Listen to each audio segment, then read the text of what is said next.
কয়েকদিন ধরেই বড্ড ফ্যাকাশে লাগছে আপনার ছোট্ট সোনামণিটাকে। কিছুই মুখে খেতে চায় না।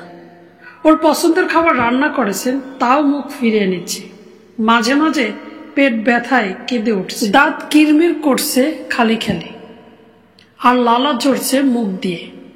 পেটটাও খানিকটা ফোলা ফোলা লাগছে। চিন্তার কিছু নেই, বাচ্চার পেটে কৃমি হয়েছে।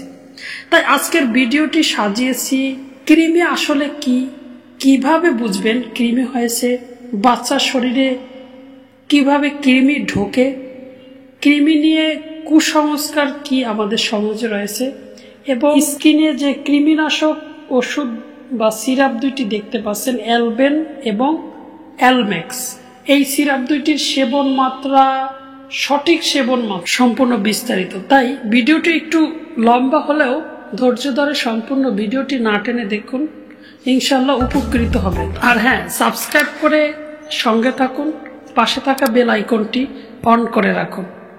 নিয়মিত মেডিসিনের রিভিউ এই চ্যানেলে পাবেন। কৃমি আসলে কি? কৃমি দেখতে কেঁচোর মতো।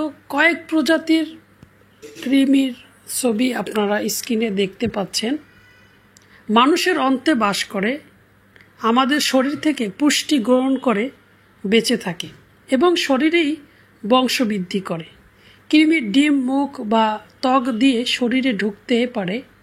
একটি কৃমি সর্বোচ্চ 6 থেকে 14 ইঞ্চি পর্যন্ত লম্বা হতে পারে। কিভাবে বুঝবেন কৃমি হয়েছে? পেটে কৃমি হলে বাচ্চারা খাবারের প্রতি রুচি কমে যাবে, পেট ফাঁপা বা ফুলে যেতে পারে, স্বাস্থ্য খারাপ, ওজন কমে যাবে, অপুষ্টি হবে, আয়রনের ঘাটতি হবে। কখন কখন কৃমির কারণে অ্যালার্জি, চুলকানি, শ্বাসকষ্ট, কাশি, ডায়রিয়াও হতে পারে। বাচ্চার শরীরে কৃমি ঢোকে কিভাবে? গুরুত্বপূর্ণ একটি পয়েন্ট। ঘরের কাজে নোংরা ও অপরিশোধিত পানির ব্যবহার, সবজি, ফলমূল ভালোভাবে না ধুয়ে খাওয়া, বাড়িতে স্বাস্থ্যসম্মত টয়লেট না থাকা বা টয়লেটে জুতার ব্যবহার না করা, খাবারের আগে বা টয়লেটের পরে নিয়মিত হাত ধোয়ার অভ্যাস না থাকা, হাতের নখ বড় বড় রাখা, দাঁত দিয়ে নখ কাটার অভ্যাস থাকা, নোংরা জায়গায়, মাঠে ঘাটে খালি পায়ে হাঁটা চলা করা, সময় মতো কৃমিনাশক ঔষধ না খাওয়া।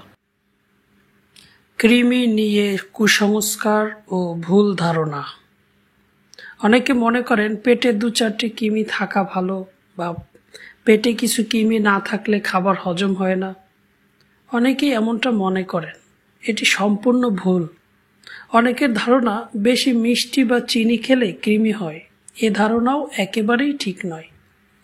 মাছ খেলেও কখনো কৃমি হওয়ার আশঙ্কা থাকে না। কালো মেঘ বা চিরতার জল খেলে কৃমি মরে যায়, অনেকেই এরকম ভেবে থাকেন।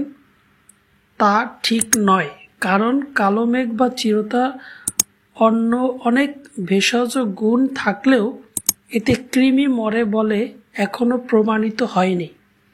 কৃমির ওষুধ ঠান্ডার দিনে বা বৃষ্টির দিনে খাওয়াতে হয়, গরমে নয়, এরকম ধারণা অনেকের মধ্যে দেখা যায়।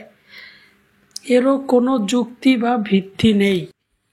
স্ক্রিনে 2টি সিরাপ দেখতে পাচ্ছেন, অ্যালবেন সিরাপ, অপরটি হলো অ্যালমেক্স সিরাপ। কৃমিনাশকের জন্য এই সিরাপ 2টি বহুল ব্যবহৃত বা প্রচলিত। আপনারা সবাই এই সিরাপ 2টির সাথে পরিচিত রয়েছেন।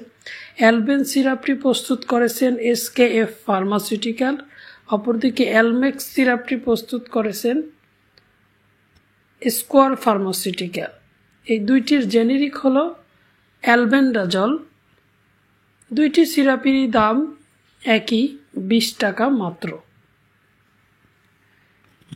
প্রতি 6 মাস পর পর বাচ্চার বয়স 1 বছরের বেশি হলে কৃমির ওষুধ অ্যালবেন সিরাপ অথবা অ্যালমেক্স সিরাপ খাওয়াতে হবে।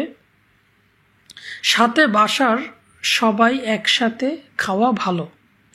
গর্ভবতী বা অন্য কোনো রোগে আক্রান্ত যারা রয়েছেন তাদের জন্য কৃমির ঔষধ বা কৃমির সিরাপ সেবন নিষেধ।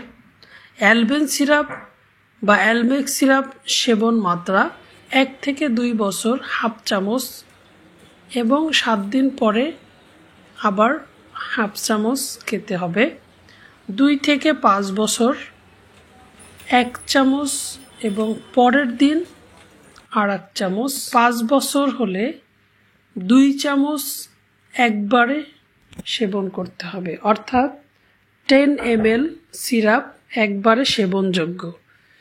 আজকের ভিডিওটি আপনাদের কাছে কেমন লাগলো?